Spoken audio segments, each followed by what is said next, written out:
Hello, this is Daniel Mart, and today I'm going to be bringing you guys another fan theory. This one's going to be for Indiana Jones and Kingdom of the Crystal Skull, and basically revolves that one infamous scene where Indy gets into a refrigerator and then survives a nuclear blast explosion.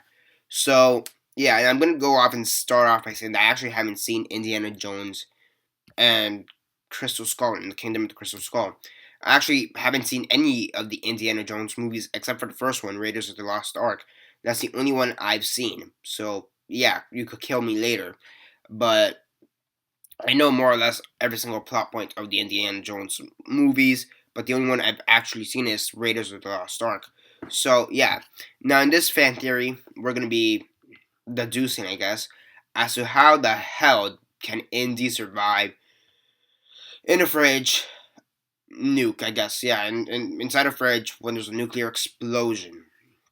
And yeah, basically say that the odds of him surviving are basically 0%. In the article I'm reading right here, which I'll leave a link down below, it says despite him being crushed under the shockwave, uh, or on re-entry, lethal acceleration, fatal whiplash, spontaneous combustion, scorching by molten lead and incendiaries, suffocation, or acute lethal dose of ionizing radiation, he still survives. Basically, that's what happened during the crash. That's what would have happened. That's basically what would have happened to a normal person during a crash, during a nuclear blast. If you were stuck in a fridge, you would be crushed by the shockwaves, and then by re-entry, whatever that means, lethal acceleration. Radiation, basically lethal acceleration of the cells, fatal whiplash, sunburns, to say the least. Actually, no. Spontaneous combustion would be sunburns. Lethal whiplash, fatal whiplash. Would just mean when you crack your bones in the wrong way, so to speak. Scorched by molten lead because since he's in the fridge, he'd be scorched by the lead around him, by the metal. Um, and suffocating just because he's such in a small, compact place. So they say that the odds of him surviving are 0 ± 0%. Basically, it would be nearly impossible.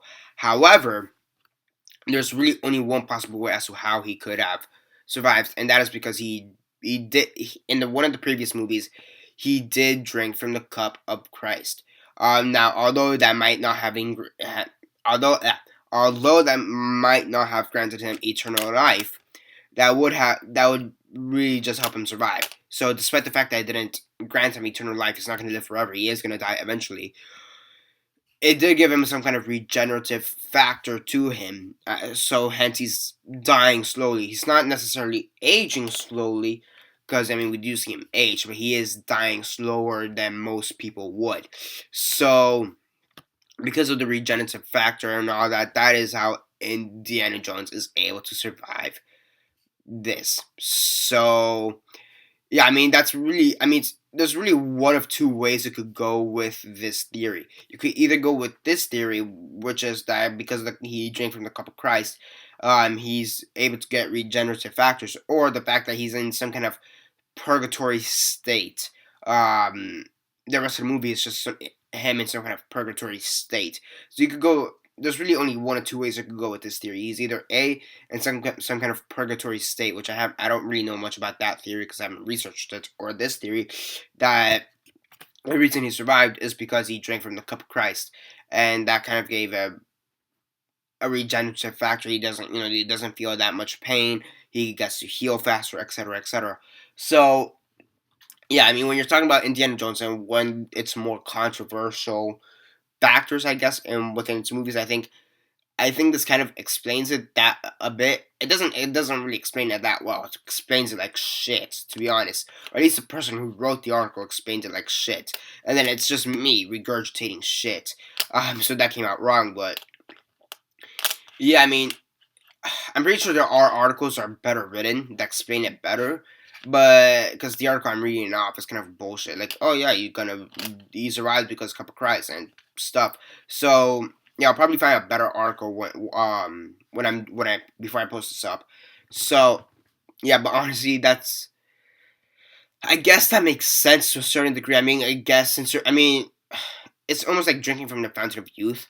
Um, that you'll be youthful and be healthy forever. I guess it's kind of the same concept. I guess instead of drinking from the cup of Christ, Christ is youthful for the most part, or at least he's considered to be youthful. Especially if he only died like in his 30s, maybe early 40s at most. So, yeah, I guess it's like one of those type of things. And I'm pretty sure they did actually try to find the fountain of youth in one of the movies, if I'm not mistaken. I may be mistaken, but I'm not sure. So yeah, what are your thoughts on this theory? I think it's pretty bullshit. I mean, it's a pretty decent explanation for as to how he can survive being in a fridge during a nuclear explosion. I think is a decent explanation, but I'm pretty sure he's just stuck in some kind of purgatory state. So yeah, that's basically it for this theory. Comment down below your thoughts on it. Like the video, share on Facebook, Twitter, MySpace, or whatever you guys prefer. And that's basically it for now. This is Daniel Mart signing off.